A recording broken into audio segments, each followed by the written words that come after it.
What to do if your students are too talkative or don't talk at all. Hey leaders, thank you for taking a few minutes to watch this short training on how to help a student who wants to answer every question and also the student who doesn't want to answer any question.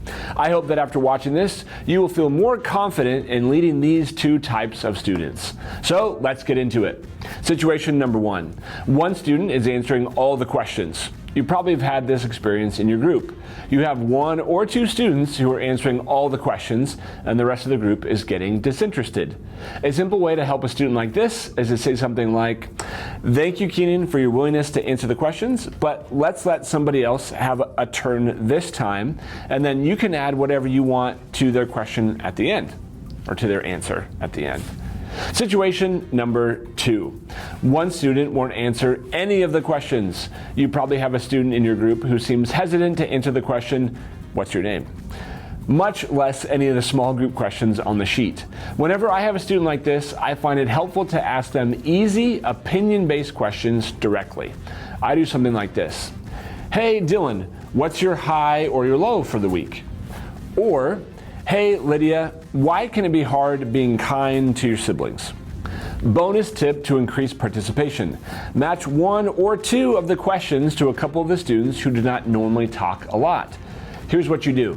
Read through the questions ahead of time and choose a couple of questions that don't have specific answers. They are opinion questions that anyone can answer. Circle them or star them, and then when you get to that question, ask it directly to one of the students who does not talk a lot. For example, you see a question that says, "What do you think people in general at your school think about Jesus?"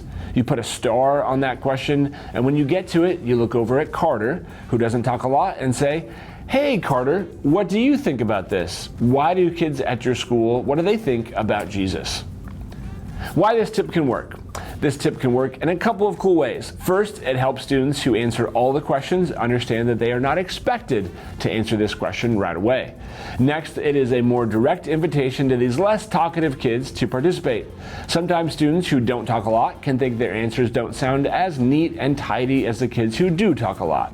Inviting them to answer directly shows you care what they think and want their input too. I hope these tips help your groups to have more free-flowing conversation that aren't dominated by a single student. Thank you for listening.